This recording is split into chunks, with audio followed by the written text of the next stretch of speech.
Aujourd'hui, ensemble, nous sommes cette délégation qui va porter au Premier ministre notre pétition appelant à la démission de la ministre de l'Enseignement supérieur et de la Recherche, Frédérique Vidal.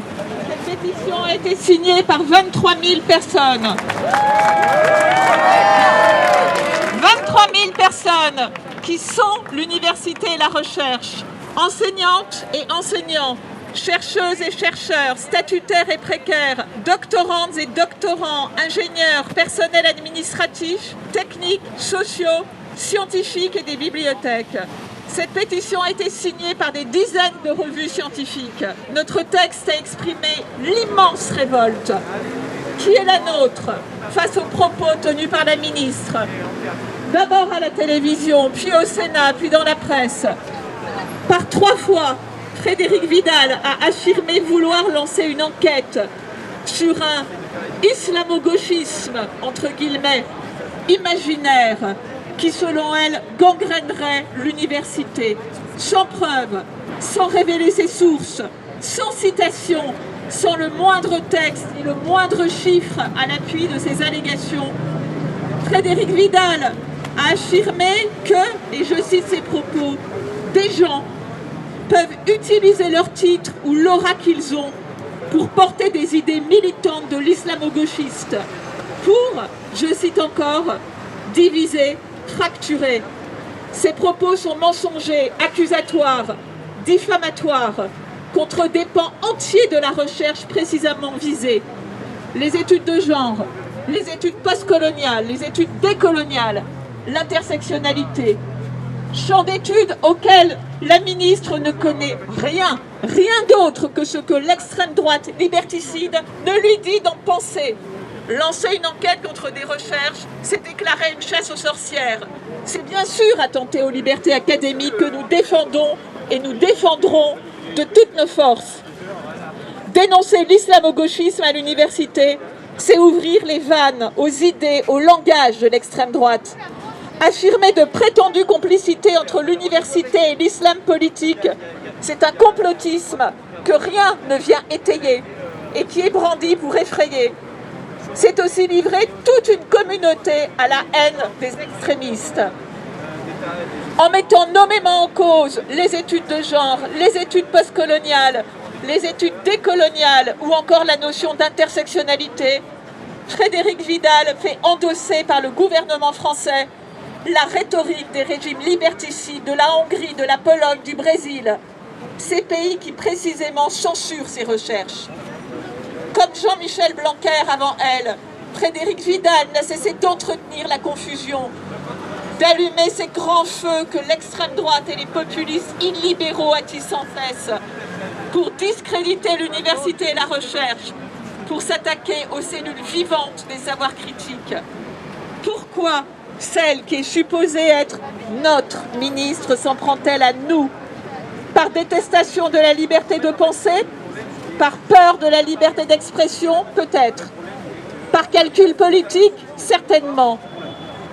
Mais aussi pour détourner l'attention de ceux qui rongent, de ceux qui condamnent pour de vrai l'université, la misère d'universités sous-financées, la misère d'une génération de chercheurs, de chercheuses précaires qui font vivre la recherche et l'université sans pouvoir, eux et elles-mêmes, en vivre dignement.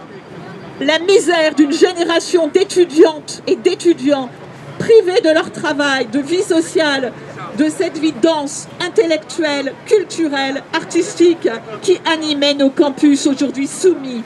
À cette misère s'ajoute l'immense fatigue de personnel sommé de réinventer totalement et à moyens constants dans l'extrême urgence leur métier.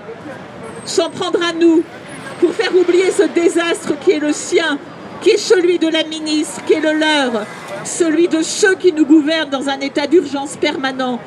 Le désastre d'une ministre qui depuis 1 an se tait et se terre et qui lorsqu'elle prend la parole cherche à diviser, à casser l'université en deux. Au bout de 5 semaines, malgré la fatigue, malgré la pandémie, malgré l'état d'urgence, notre inquiétude face à la menace de méthodes policières pour l'université et la recherche, menace dont nous sentons déjà les effets insidieux et dévastateurs. 5 semaines après, nous sommes là. Et à notre inquiétude et notre révolte s'ajoute aujourd'hui une immense colère face au mépris de la ministre et du gouvernement. Bonjour. Pour faire suite à ce que Caroline vient de nous expliquer et pour donner son sens à cette pétition que nous remettrons aujourd'hui à Matignon, voici ce que je veux partager avec vous au nom de Vidal Démission et de toutes les signataires et signataires. Pas dupes et lucides, nous ne céderons pas sur nos libertés académiques. Notre capacité à résister collectivement à cette chasse aux sorcières est intacte. Notre volonté d'agir pour un service public de l'enseignement supérieur et de la recherche sont renforcées de cette calamiteuse tentative de discréditer les chercheurs rigoureuses et équipés qui mettent en évidence les inégalités et les justices, faisant le lit de tous les excès et détruisant notre monde. L'islamo-gauchisme n'existe que pour les ennemis d'une démocratie cernée par des desseins liberticides, illibéraux, de séparatisme en sécurité globale, d'état d'urgence sanitaire en état d'urgence tout court, désormais atteinte dans ses fondements par ceux-là même qui s'érigent en procureurs d'une liberté académique devenue insupportable à leurs yeux. Pas dupes et lucides. Aucune urgence en pleine pandémie n'exige ce surcroît d'ardeur à désigner des pans entiers de recherches universitaires à la vindicte médiatique.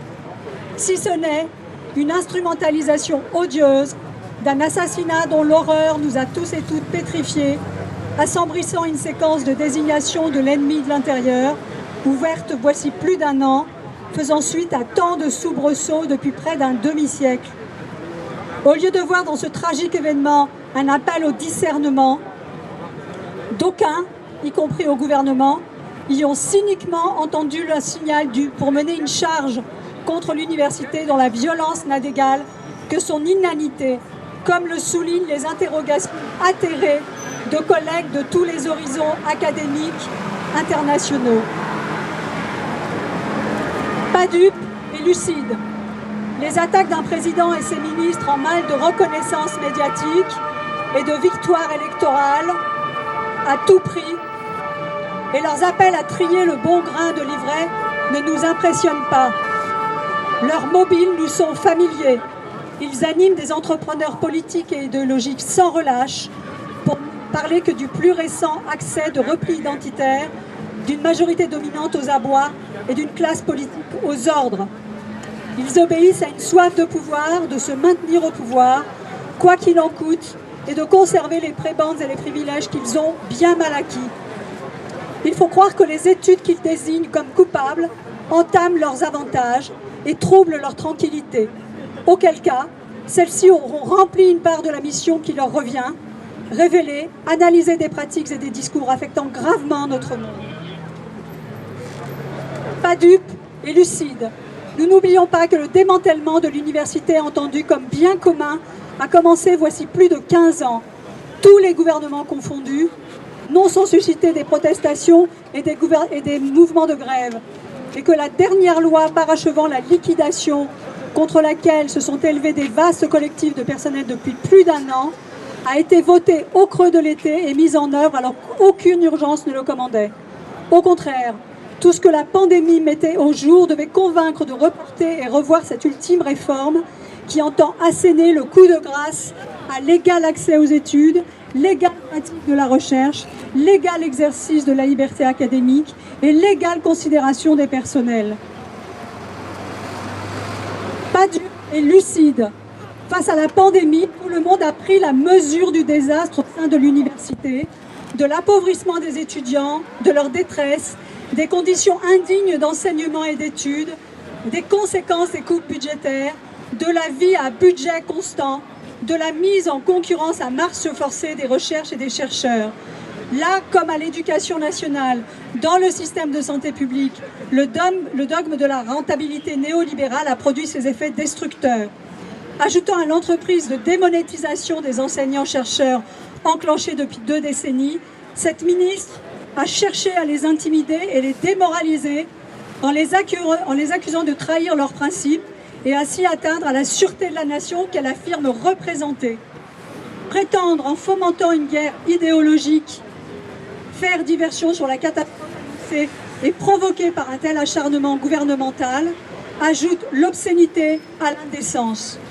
Les responsables en seront tenus responsables et comptables, notamment ceux et celles qui ont délibérément déclenché une attaque contre un syndicat étudiant en contestant ses pratiques militantes qui ne regardent que ses étudiants adhérents pour mieux feindre d'ignorer la dégradation des vies étudiantes au point que certains ont faim et que d'autres, parfois les mêmes, souffrent d'un isolement alarmant que rien n'est venu interrompre. Pas dupes et lucides, les thématiques, concepts et études qui sont jetés ici en pâture, si possible en anglais dans le texte et avec autant que possible des ismes à la fin, le sont à proportion de ce qu'elles révèlent et dévoilent des structures inégalitaires de la société française et du sexisme et racisme systémique qui les sous-tendent. Ce qui semble en surprendre plus d'un n'étonne guère celles et ceux qui subissent des préjugés, des assignations, des stigmatisations et des discriminations souvent cumulées, y compris au sein de l'université. Ces recherches vouées aux gémonies par des inquisiteurs en mal de tribunal ne font rien d'autre que documenter ces phénomènes dont il s'agirait bien de prévoir le dépérissement et le tarissement plutôt que de chercher à faire taire en les disqualifiant celles et ceux qui les mettent en évidence et les explicitent dans leur puissante complexité pour en venir à bout. Si le but est d'instiller le doute et la crainte parmi ces chercheurs, débutants ou plus anciens, précaires plus encore que statutaires, d'inciter à l'autocensure et d'en faire désormais une règle, de surveillance et de fonctionnement, nous affirmons que nous ne céderons jamais à de tels procédés. Pas dupes et lucides, nous lisons avec perplexité la dernière missive d'une missive dont nous sommes 22 000 à réclamer la démission. Non content de ne pas revenir sur les propos diffamatoires qu'elle a tenus, de réserver une fin de non-recevoir aux exhortations qu'elle a reçues depuis des années contre les lois iniques qu'elle a imposées, Parcoursup, Bienvenue en France, LPR, ou soutenues réforme des retraites et de l'allocation chômage, elle s'avise d'amadouer les universitaires livrés en pâture en ligne suite à l'ouverture de la chasse autorisée par ces déclarations, en offrant une protection fonctionnelle bien tardive et bien poussive face à la tempête qu'elle a déclenchée. Parce que l'acharnement ne paie pas et que toutes ces attaques n'entament pas notre résolution, nous déclarons donc solennellement déposer à Matignon la pétition signée 22 000 fois au sein de l'enseignement supérieur et de la recherche et au-delà, et exiger que ces voix résolues soient entendues. Attendre que les déclarations de nos tutelles soient suivies des faits quant au refus de se prêter à la conduite d'une enquête portant sur l'islamo-gauchisme sur des bases aussi équivoques et malveillantes. Appuyer plus que jamais le travail salutaire mené par l'Observatoire des libertés académiques et nous engager à le documenter minutieusement. Entreprendre une enquête dans les règles de l'art sur les dérives idéologiques au sein des médias et de l'appareil d'État, explorer toutes les voies légales qui s'ouvrent aux universitaires, nommément ou collectivement mis en cause, pour faire valoir leurs droits, rétablir leur dignité et protéger leurs libertés académiques. Bonjour, je me présente, je m'appelle Quentin, je suis secrétaire général de l'UNEF. Bon, on vient d'avancer d'à peine un pas et on recule au moins de 10 pas, c'est assez symbolique je trouve. Très rapidement, je ne vais pas forcément être trop long même si on a beaucoup de choses à dire au niveau de l'UNEF, vous en doutez bien. On a pu avoir une couverture médiatique beaucoup plus importante que ce qu'on voulait malheureusement, puisque nous ce qu'on veut porter depuis plusieurs mois, c'est la précarité étudiante, c'est la précarité des situations universitaires. Je vais essayer d'y revenir un petit peu là-dessus. Nous, on analyse qui est un peu global sur la situation actuelle. Pour nous, le problème il est au-delà de Vidal. Le problème il est le gouvernement. On a un gouvernement qui n'écoute pas les étudiants, qui ne donne pas les moyens à la jeunesse, qui met les universités dans des grandes difficultés. Et c'est pas nouveau, ça fait des années et des années. Nous, on le posait déjà en 2019, quand on disait à ne pas sacrifier à ne pas sacrifier notre avenir. On le pose encore maintenant avec une génération qui est sacrifiée. Et l'analyse qu'on a, c'est qu'actuellement, on a un petit peu, il y a un vrai débat qui se pose sur des questions. Donc je ne vais pas forcément y revenir dessus parce que je pense que c'est pas forcément le sujet, mais c'est surtout un écran de fumée qui est lancé pour justement éviter les faux sujets. On avait l'histoire des bonbons laissés sur la table qui avait été lancée par Vida dans Le Monde pour qui montrait un petit peu son analyse ridicule de la situation actuelle et de la situation sur laquelle les étudiants subissent la précarité étudiante et subissent la crise sanitaire. Mais au-delà de ça, on a maintenant un débat qui est lancé sur des libertés académiques qui sont remises en cause, des libertés syndicales qui sont également aussi remises en cause. Et ça, c'est scandaleux. C'est tout à fait abject d'avoir un gouvernement qui fait front et qui reprend les idées de l'extrême droite pour attaquer des universitaires, des syndicalistes étudiants et un syndicat étudiant en propre, et qui surtout détourne le vrai sujet, parce que le vrai sujet actuellement, et je pense que c'est important de pouvoir l'avoir en tête, c'est la situation actuelle des universités, c'est la précarité étudiante, c'est la précarité de l'ensemble des personnels de l'université, et c'est les attaques qui sont régulièrement faites sur la vision universitaire qu'on a en France. Au-delà de ça, il y a un élément qui est aussi symbolique de ce qui se passe actuellement, c'est quand la ministre, elle ne vient que pour 2 fois au mandat du CNESER, une fois pour faire passer en force la LPR, et c'était un scandale. On a dû la bloquer pendant 21 heures dans le CNESER pour lui faire comprendre que c'était un scandale et que c'était vraiment un passage en force.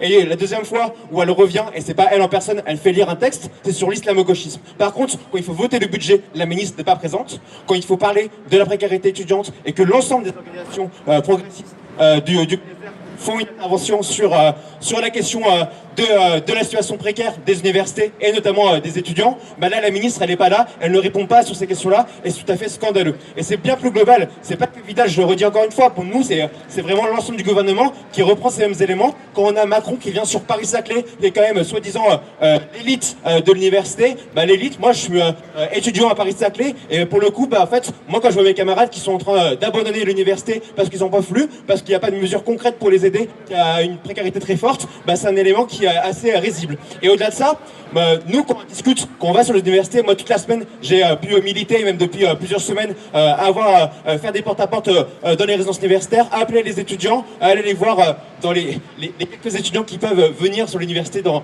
les fameux 20%, qui est quand même aussi une vaste blague. Bah, ce qu'ils nous disent, c'est pas forcément les polémiques actuelles, c'est pas les débats qu'on a actuellement sur le syndicat. Il y a très peu de personnes qui nous parlent de qu'est-ce qui se passe au sein de l'UNEF.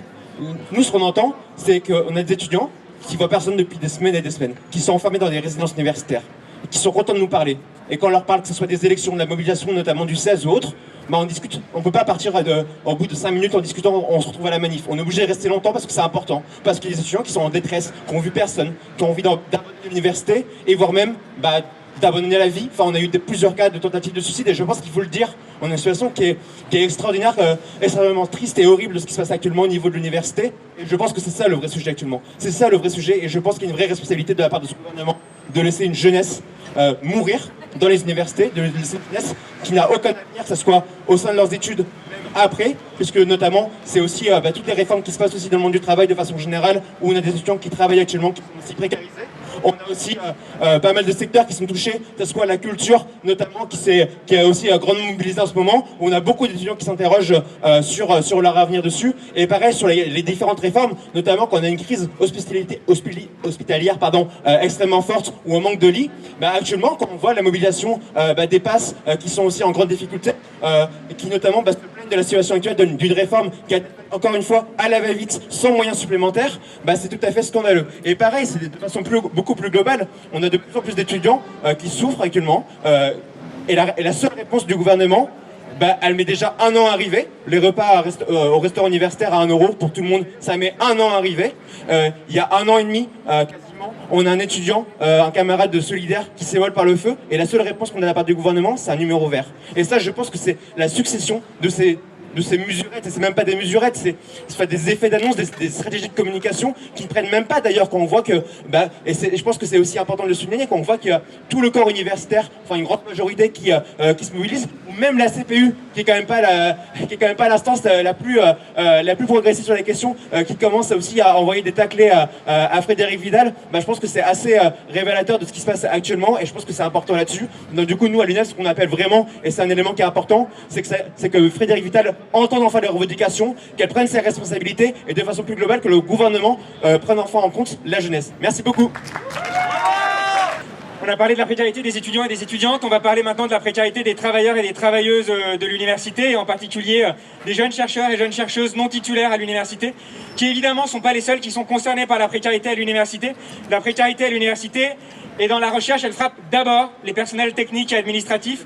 Il faut continuer à répéter que c'est d'abord les BIAT et les ITA qui sont victimes de la précarité et de l'externalisation de beaucoup de services, de beaucoup de fonctions dans les universités et dans les établissements de recherche publics.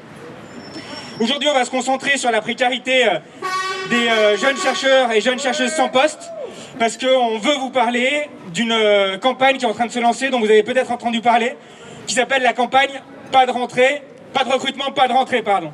Pas de recrutement, pas de rentrée. Pourquoi pas de recrutement, pas de rentrée? Parce qu'on a parlé des menaces qui planent sur les libertés académiques, de la mise en danger des chercheurs et des chercheuses par la ministre Frédérique Vidal à travers ses propos. Mais la première des mises en danger des chercheurs et des chercheuses, c'est la précarité. C'est la précarisation de leurs conditions de travail et c'est la précarisation des financements de la recherche. Et cette précarisation, elle est à l'œuvre depuis 2 décennies au moins, comme l'ont parfaitement dit les premières intervenantes, mais elle se renforce, elle s'aggrave, elle s'accélère. Elle s'accélère évidemment avec la LPR contre laquelle on se bat depuis plus d'1 an et contre laquelle on continuera à se battre. Mais elle s'accélère aussi avec le très faible nombre de postes qui ont été ouverts cette année. Donc on va maintenant vous lire quelques témoignages de précaires, de chercheurs et chercheuses non titulaires, qui ont été collectés par la page Facebook Précarité ESR Mobilisée et qui seront très prochainement publiés sur universitéouverte.org. Puis on reviendra un peu sur la campagne Pas de recrutement, pas de rentrée à la fin de la prise de parole. Alors, je soutiens très bientôt ma thèse après 5 ans de bons et loyaux services. J'ai coché toutes les cases et fait beaucoup de sacrifices pour faire une bonne recherche. J'ai publié dans de bonnes revues, communiqué le plus possible, donné des cours de qualité. J'ai accepté de travailler sans gagner d'argent. Je n'ai pas compté mes heures. En résumé, la thèse, c'est une sorte d'apprentissage de la servitude. Après 5 ans, alors que je suis épuisée, mais malheureuse, mais heureuse d'arriver au bout, je vois sur Galaxy que les postes ouverts ont encore diminué. Je ne compte même pas sur un ATR. À la place, j'ai directement été faire une simulation de RSA. J'ai épuisé mes droits au chômage pour finir mes recherches. Dans quelques semaines, je serai docteur. J'approcherai de mon diplôme dans le salon où l'on m'héberge et je vivrai avec un RSA de maximum 200 € par mois. Une doctorante.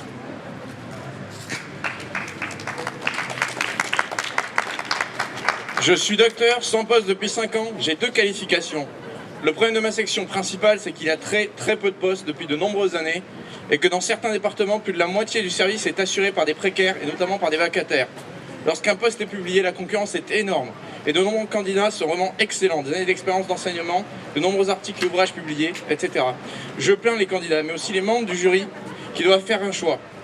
Je pense que les choses pourraient changer uniquement avec une mobilisation à grande échelle des titulaires. Il n'est pas normal que l'État confie à l'université une mission qui consiste à former des bacheliers de plus en plus nombreux sans donner les moyens nécessaires pour accomplir cette mission. Une docteure sans poste.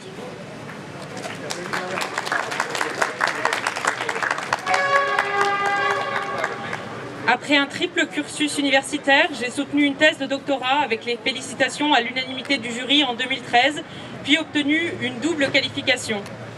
Rapidement, j'ai eu un poste d'ATER, puis chômage, RSA, vacations. En dépit de la précarité, j'ai écrit 2 essais publiés au PUF qui ont été traduits en anglais et en espagnol.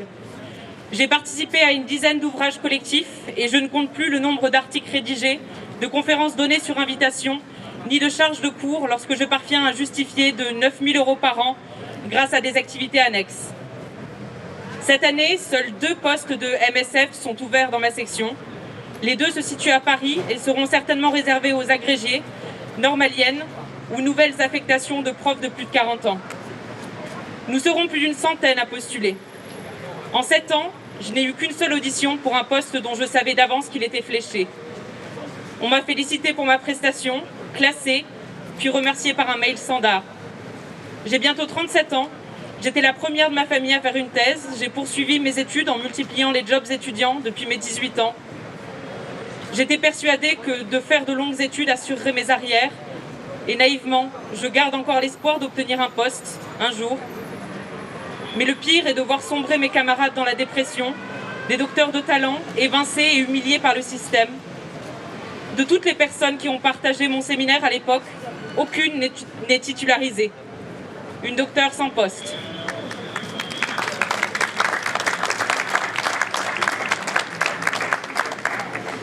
Je suis découragée et très en colère. Les titulaires sont épuisés, en souffrance, laminés par le passage en force de la LPR, la loi pour la programmation de la recherche, la gestion de la crise sanitaire, la polémique sur l'islamo-gauchisme, la sensation de mal faire leur travail et la culpabilité d'exploiter les précaires. Le nombre de postes ouverts ne cesse de diminuer, à rebours des besoins grandissants de l'ESR, de l'augmentation du nombre d'étudiants. Le double discours de l'exécutif sur l'investissement soi-disant historique dans la recherche avec la LPR est d'autant plus insupportable. J'aime profondément mon métier. Cela fait plus de 10 ans que je participe aux luttes contre le démantèlement de l'université et de la recherche comme service public, comme bien commun. Et aujourd'hui, j'ai l'impression de labourer la mer, d'être face à un rouleau compresseur dans l'indifférence générale. Les étudiants souffrent, les personnels de l'ESR souffrent et tout le monde s'en fout. Comme s'il s'agissait d'un problème de privilégiés, d'intellectuels enfermés dans leur tour d'ivoire. Alors que c'est notre démocratie, notre avenir, notre capacité à penser et à agir qui est en jeu. Une maîtresse de conférence.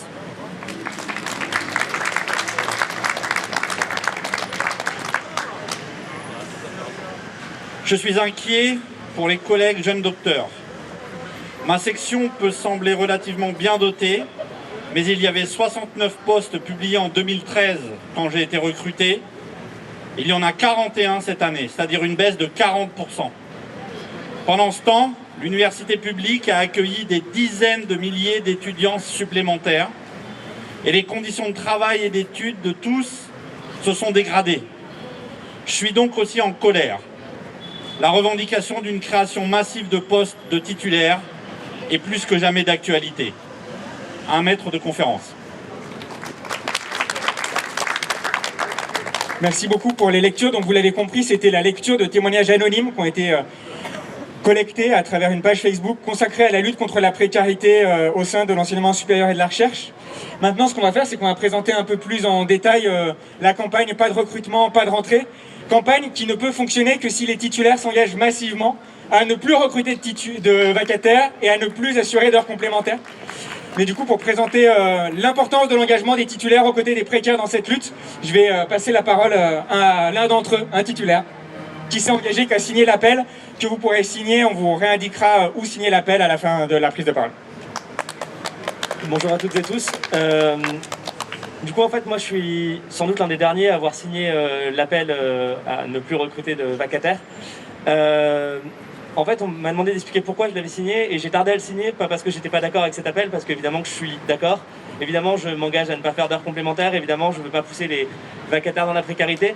La question que je me posais, c'est que j'ai beaucoup de jeunes chercheurs dans mon entourage à qui je conseillais de faire des vacations pour se construire un CV. Et du coup, j'étais mal à l'aise à l'idée de m'engager à moitié, de mentir un peu. Et donc, du coup, j'ai sondé beaucoup de précaires dans mon entourage pour leur demander pourquoi ils étaient pour cette campagne. Et en fait, ce qu'ils m'ont répondu, et ce que j'ai trouvé très important, c'est que évidemment, il faut se construire un CV, mais s'il n'y a pas de poste derrière, ça sert à rien de se faire un CV. Et quand maintenant ce système, en maintenant ce semi-équilibre complètement bâtard, on fait que empêcher les postes, empêcher leur recrutement, et que oui, il fallait être plus radical. On fait des semi-luttes, des semi-radicalités depuis des années à l'université. On ralentit des lois qui finalement finissent toujours par passer. On freine Bienvenue en France qui au bout de 3 ans est finalement appliqué. Et que oui, aujourd'hui, il fallait signer cette chose-là. Et voilà, donc je m'engage évidemment à ne pas faire d'heures complémentaires et à ne pas recruter de vacataires. Pour signer l'engagement à ne pas recruter de vacataires et à ne pas assurer d'heures complémentaires, vous pourrez retrouver toutes les informations sur la page Précarité ESR Mobilisée et sur universitéouverte.org. On continuera à diffuser aussi, évidemment, des témoignages de précaires et des témoignages de titulaires qui s'engagent dans cette lutte. Juste rappeler vraiment, encore une fois, que les raisons pour lesquelles on est là aujourd'hui, elles sont toutes connectées. Les souffrances des étudiants et des étudiantes, elles sont liées très directement au sous-financement à la fois de l'université, mais aussi de tous les services publics qui ont été construits au fil des décennies pour les étudiants et les étudiantes. Évidemment, la destruction de l'université, ça va de pair avec la destruction du Crous, par exemple. Il faut aussi insister sur le fait qu'on a beaucoup parlé des rapports sociaux, de race, de classe, de sexe ce matin dans les premières prises de position et de toutes les inégalités, de toutes les violences qui sont liées à ces rapports sociaux. Il est évident que quand on précarise les travailleurs et les travailleuses, quel que soit le secteur, ça renforce ces dominations structurelles, ça renforce les discriminations, ça renforce les violences. Parce que quand on est précaire, il est beaucoup plus difficile de s'organiser, de lutter et de mettre un terme à la violence patriarcale, à la violence raciste. Donc lutter contre la précarité, c'est aussi collectivement se rendre plus fort, plus forte, pour s'émanciper, pour lutter contre toutes les autres formes de domination auxquelles on est confronté au sein de l'ESR comme dans le reste de la société. Donc vraiment, il ne faut pas qu'on abandonne ce combat, il faut au contraire qu'on le renforce dans les prochains mois, qu'on le renforce tous et toutes ensemble, qu'on le renforce évidemment en refusant les recrutements de vacataires, en refusant les heures complémentaires, en réclamant de vrais postes, des moyens pérennes, des financements pérennes pour la recherche et pour les enseignements, mais aussi évidemment en continuant la lutte, en continuant à occuper nos labos, nos facs, à occuper les rues. Et il y a un prochain grand rendez-vous dans lequel il faut absolument qu'on se retrouve toutes et tous, c'est le 6 avril. Mais il y a pas mal de prises de position qui vont détailler l'importance de 6 avril dans quelques instants. Mais d'abord, on va laisser la parole à d'autres précaires, à des précaires de la culture qui sont aussi en lutte et qui occupent des théâtres un peu partout en France. Donc, je m'appelle Émeric, je suis occupant à l'Odéon et je suis avec Jen, qui est aussi occupante à l'Odéon. On a démarré je vais continuer. On a démarré le mouvement d'occupation le 4 mars. Très rapidement, on a été rejoints, en l'occurrence par les camarades de la colline. À l'heure qu'il est, on a 78 lieux qui sont occupés partout en France. À Bruxelles, on est à 100 là. C'est d'accord, bon. Après, il y a des histoires ça dépend des revendications sur les lieux. Ce qui est sûr, c'est qu'on a un ennemi commun, c'est le capital. Ce qui est sûr, c'est que ce capital, il détruit les services publics. Ce qui est sûr, c'est que s'il ne détruisait pas l'hôpital, s'il n'enlevait pas des lits dans l'hôpital public, s'il n'enlevait pas des postes dans l'hôpital public, on n'en serait pas là avec cette pandémie. Et s'il n'enlevait pas des moyens dans la recherche, s'il n'enlevait pas des moyens dans l'éducation, on n'en serait pas là aujourd'hui à devoir se mobiliser sous la pluie, stressé par la police autour de nous, qui nous fait faire des allées et venues. Parce que militer, c'est être oppressé, sans arrêt. C'est se poser des questions, c'est pas facile. Et moi je vous dis, on est hyper fiers de participer à ce mouvement, d'occuper des lieux. Il y a une coordination qui est en train de se mettre en place avec tous les lieux occupés, mais aussi au niveau de l'interpro. Parce que c'est en se liant tous ensemble avec les syndicats. Et ce serait bien que les syndicats de toutes les UD, de toutes les UL, de tous les syndicats se rejoignent pour qu'on fasse un arrêt, stop à cette politique du capital. Demain, on commence les manifestations contre la réforme chômage. Parce que ce qui nous lie actuellement dans les lieux occupés, c'est cette réforme de l'assurance chômage qui va être de plus en plus difficile pour les personnes qui vont être au chômage d'y accéder. Et une fois qu'il y aura accès, les indemnités journalières vont être encore plus basses qu'elles le sont aujourd'hui. Aussi proches du RSA finalement. Et par ricochet, les intermittents du spectacle seront touchés eux aussi.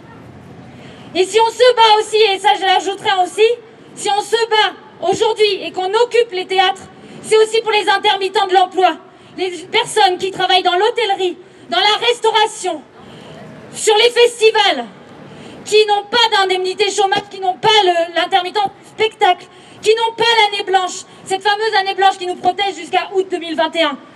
Et après, on ne sait pas ce qui va nous arriver.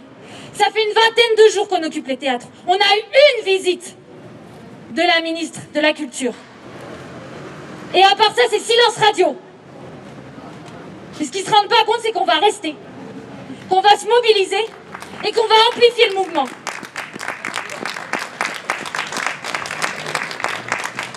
Donc je vais juste embrayer sur le communiqué justement qu'on a sorti le 6 mars.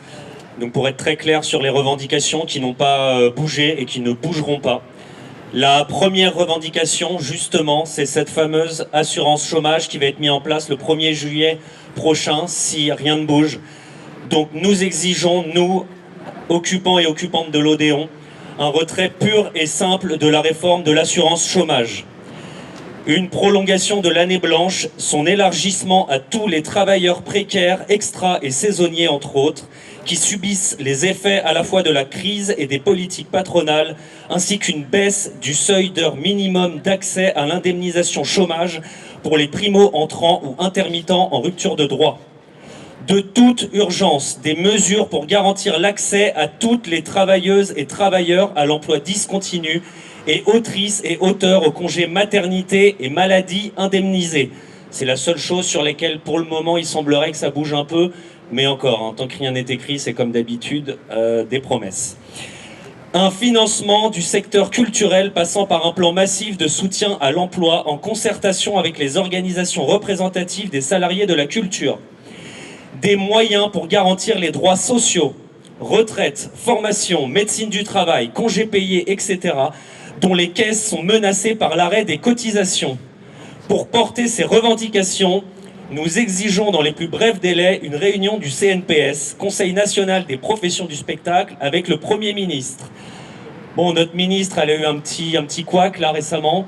On devait la voir, mais bon, vu qu'elle a profité d'une petite représentation à l'Opéra de Paris, elle est un peu indisposée. On lui souhaite bien évidemment un bon rétablissement et on espère la voir très bientôt pour nous donner des excellentes nouvelles, nous en sommes certains. Nous, occupants et occupantes de notre théâtre, demandons le libre accès à la place et au bâtiment et nous vous appelons à venir en masse à 14h devant notre théâtre de l'Odéon tous les jours pour une agora.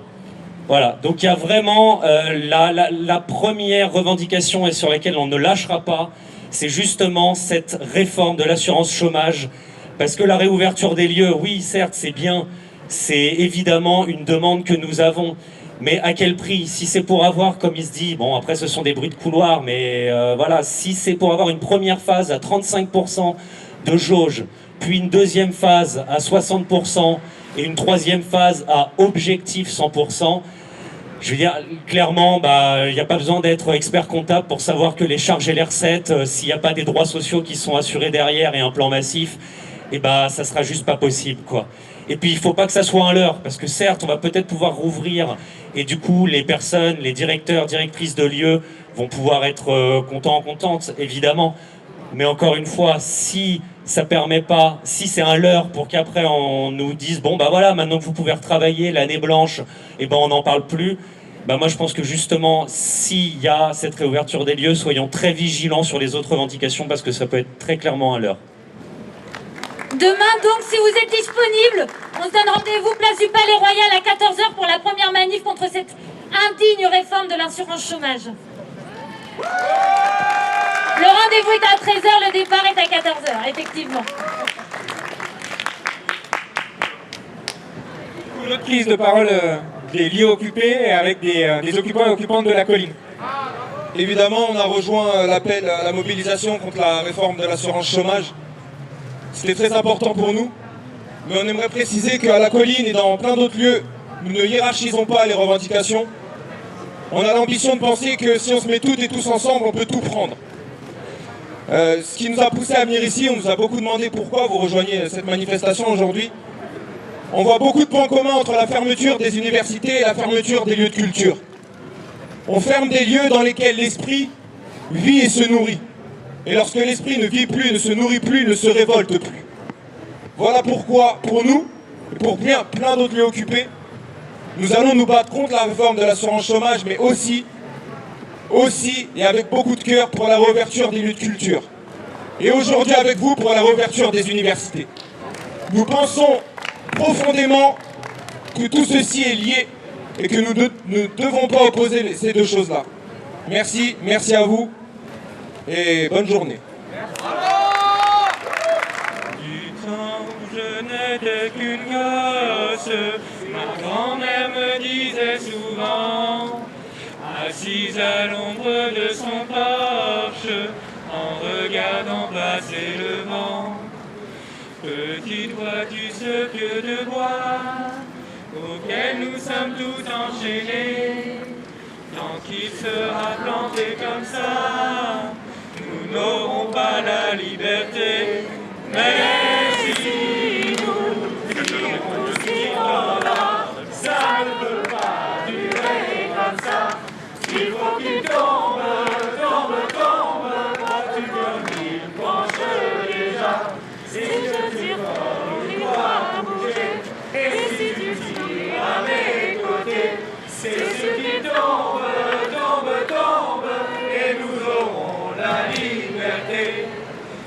Ma grand-mère s'en est allée, un vent mauvais l'a emporté, et je reste seul sous le porche, à regarder jouer d'autres gosses.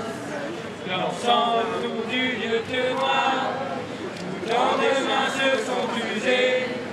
Je chante des chansons d'espoir qui parlent de la liberté. Mais si nous tirons tous, il tombera. Ça ne peut pas durer comme ça. Il faut qu'il tombe, tombe, tombe. Vois-tu comme il penche déjà? Si je tire fort, il doit bouger. Et si tu tires à mes côtés, c'est sûr qu'il tombe, tombe, tombe. Et nous aurons la liberté. Et nous aurons la liberté.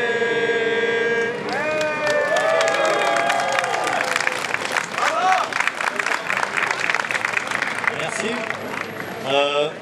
On est la CGT, on est la CGT de l'enseignement supérieur et de la recherche, la CGT INRA, le CNTRS et la FERSUP CGT. La FERSUP, c'est la CGT des universités, des grandes écoles et des grands établissements.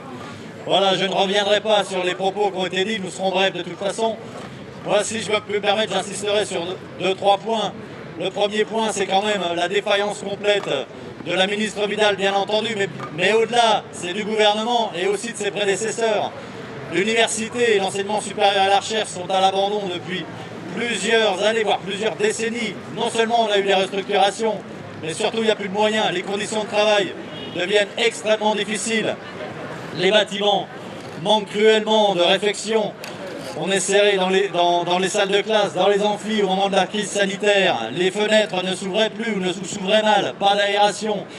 Tout cela est absolument catastrophique. Je ne parle même pas évidemment des salaires. La précarité, on l'a dit, évidemment, c'est 35% de précarité dans le SR, c'est beaucoup trop. Quant aux salaires, les salaires sont indigents. C'est la fonction publique qui est touchée, mais évidemment, dans le secteur, on est particulièrement touché par tout cela. Bref, la misère des étudiants, évidemment, c'est aussi la misère des enseignants et de leurs enseignants. Comment enseigner correctement à des étudiants qui ont du mal à survivre, qui n'ont pas les moyens de vivre? Ça pose évidemment la question des moyens pour les étudiants de vivre correctement et d'une façon générale de l'ensemble des travailleurs du secteur. Je vais conclure sur 2 points. Le premier, on a parlé des libertés académiques. Évidemment, elles sont mises à mal. Mais c'est toutes les libertés dans ce pays qui sont mises à mal. Les libertés de manifester, mais aussi, bien entendu, la liberté de se syndiquer, puisque dorénavant, on est en train de ficher les syndicalistes. C'est quand même absolument incroyable. On le voit là, on est quelques-uns et on est entouré par les forces de police, comme si on était une menace, alors que nous exprimons la liberté essentielle dans un pays, d'avoir le droit de manifester, de protester, de défendre ses idées. C'est un point absolument essentiel. Et le second, je rappellerai, ça a été dit, nous avons un autre rendez-vous qui va arriver assez rapidement, c'est pour l'ensemble de la fonction publique le 6 avril, pour défendre la totalité des travailleurs de la fonction publique. Et en particulier, il y a une campagne qui s'appelle la campagne des 10%, 10% de salaire en plus, 10% de travail en moins, parce qu'il est temps quand même de reposer cette question du temps de travail et de enfin baisser massivement le temps de travail, et de 10% de recrutement en plus, et là ça repose la question d'un emploi pour tous et dans les bonnes conditions. Je vais passer la parole à mes camarades, je vous remercie. Pour la CGT INRA, je voudrais rajouter un site de plus qui est occupé, c'est celui de l'école agro-paritech à Grignon. Et ça, c'est un lien direct avec la ministre Frédérique Vidal, même si la revendication, en l'occurrence, s'adresse au ministre de l'Agriculture, Julien de Normandie, parce que l'occupation de Grignon, qui est depuis le 15 mars, et qui a été votée à 80% par les étudiants de première année de cette école, eh bien c'est le projet Saclay qui est derrière. Le projet Saclay, vous avez sûrement entendu parler, c'est un projet pharaonique qui a été piloté au point de départ par Sarkozy, puis qui a été repris par Hollande, pour être enfin mis en place par Macron et par donc Frédérique Vidal.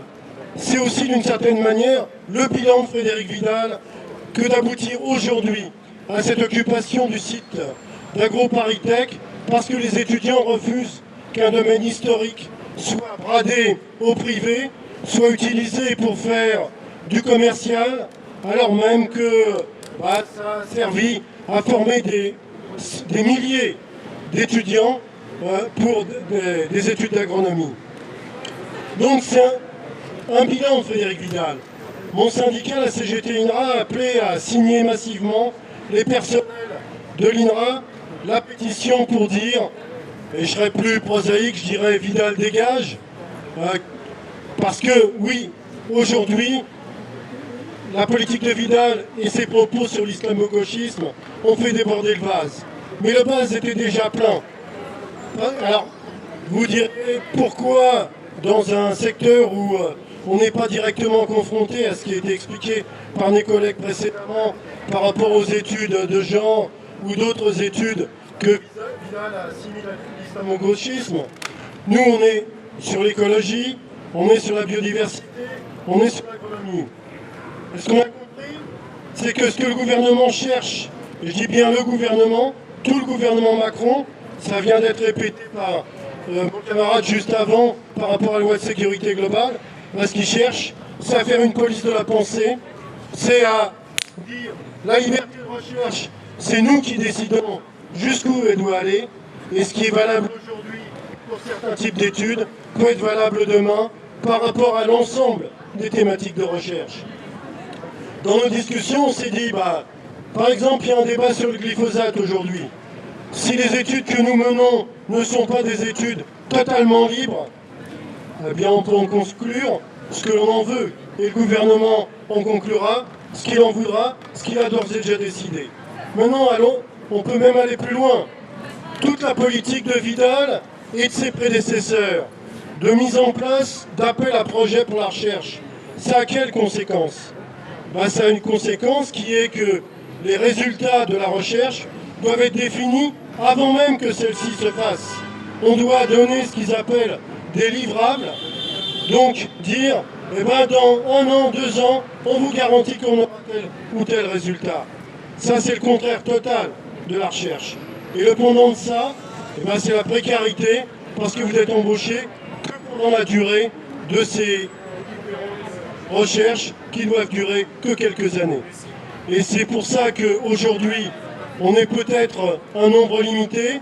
Maintenant, il y en a quand même 23 000, et pas 22 000, 23 000 qui ont signé, 23 000 ce que pense la majorité des personnels.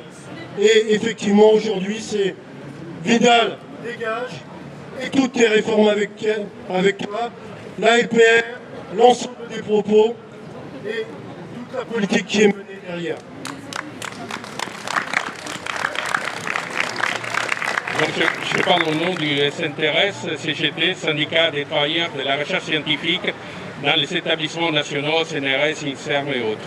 Nous tenons à rappeler la mobilisation qui aura le 6 avril pour la défense des services publics. Et c'est un point central parce qu'actuellement, Vidal, sous commande du gouvernement, détourne l'attention de la population sur la question de l'islamo-gauchisme pour cacher les résultats néfastes dans notre secteur.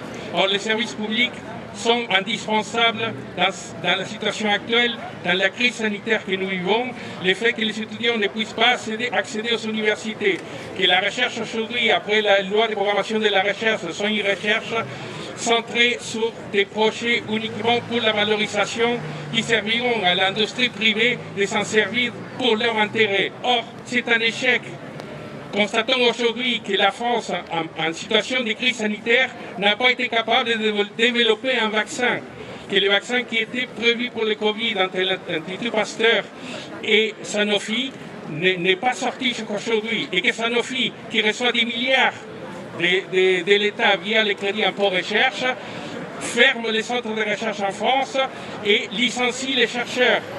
Et a distribué à ses actionnaires des sommes énormes. Donc l'argent qui rentre aujourd'hui finit dans la poche des actionnaires. Nous vivons une période dans laquelle les inégalités sociales sont en train de se creuser. Et si on veut que la population, les salariés soient protégés, il faut que les services publics soient défendus. C'est pour ça qu'il est indispensable que dans notre secteur, on se mobilise les 6 pour défendre les services publics, parce que Dans notre secteur, avec Vidal, et Vidal doit dégager, mais Vidal doit dégager, et la politique qui est menée dans notre secteur doit changer. Il faut des postes. La recherche aujourd'hui, c'est 40% des précaires. C'est un chiffre inégalé dans n'importe quel autre secteur de la fonction publique. Il faut que tout ça change, et pour que ça change, il faut qu'on se mobilise. Nous allons remettre notre pétition à une délégation de l'hôtel Matignon. Donc, solennellement, monsieur, le comité Vidal démission vous remet la pétition avec les 23 000 signatures. Il n'y a pas les 23 000, il y en a 10 000. On n'avait plus de papier, on ne voulait pas détruire les forêts, mais c'est symbolique. Donc si vous pouvez remettre ça solennellement de notre part au Premier ministre. Merci monsieur.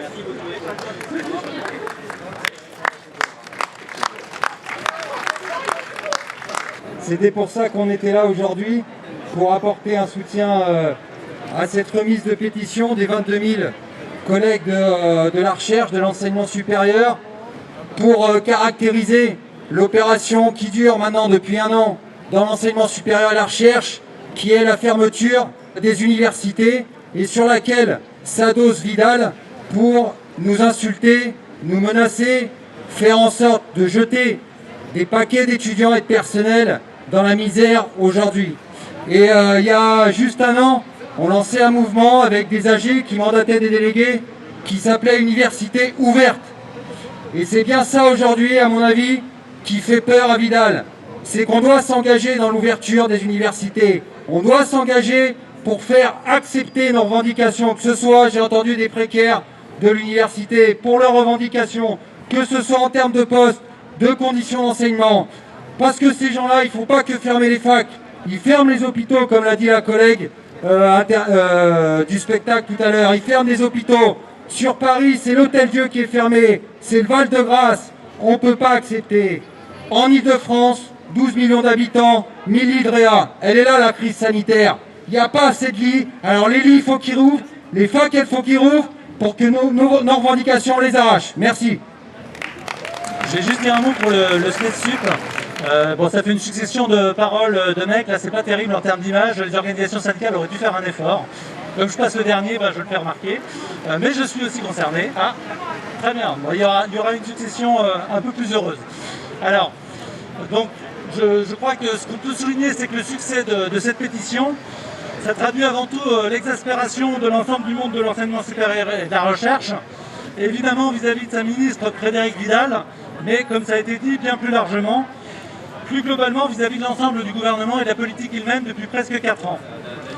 Au-delà des propos qu'on peut qualifier de blessants de la ministre pour les personnels dont elle a la charge, c'est l'ensemble de son œuvre qui est en cause, contre laquelle nous n'avons de cesse de mobiliser, toutes et tous ensemble.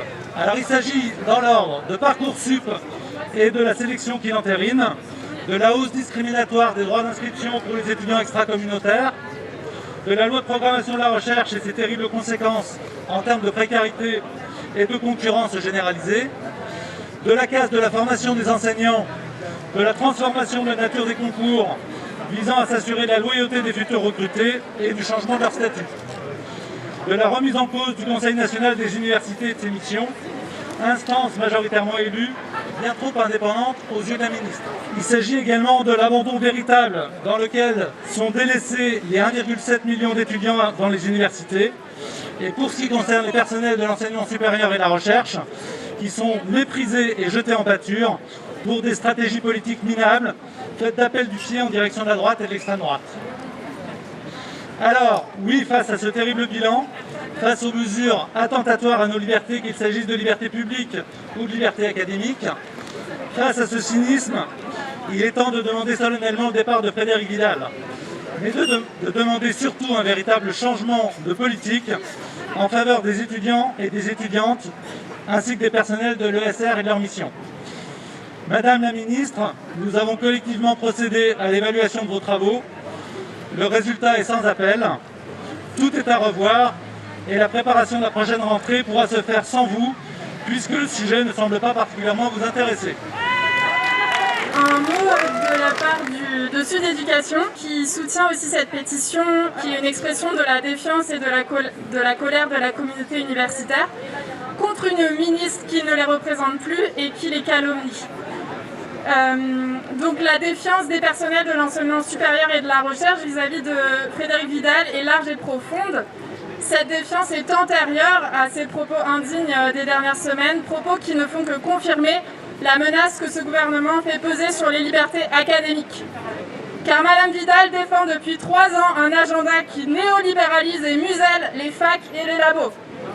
Un bref rappel de son bilan, l'organisation de la sélection à l'entrée de l'université avec la mal nommée loi d'orientation et de réussite des étudiants, l'explosion des frais d'inscription pour les étudiants et étudiantes extra-communautaires avec le mal nommé portail Bienvenue en France. Par ces 2 mesures, c'est le principe de l'égalité face aux études qui est mis à mal. Enfin, poursuite de la néolibéralisation de l'enseignement supérieur et de la recherche avec la LPR. Les mesures qui s'annoncent ne sont pas plus réjouissantes. Proposition d'un délit d'entrave au bon ordre des établissements. Mesures de pénalisation des mouvements étudiants. Donc mesures réactionnaires lorsqu'on connaît l'importance de ces mouvements dans l'acquisition de droits sociaux. Et réforme de la formation et des concours des métiers de l'enseignement, contre laquelle se mobilisent actuellement les INSPE en France. Je vais faire rapide parce que je pense que tout le monde a un peu faim. Mais enfin, Sud Éducation dénonce la généralisation de l'enseignement à distance. Depuis 1 an maintenant, les universités sont très largement fermées. Cela entraîne tout un tas de problèmes. Et cela ne peut plus durer. Il est urgent de mettre à disposition des moyens permettant la réouverture des universités dans des conditions sanitaires qui protègent les étudiants, les étudiantes et les personnels.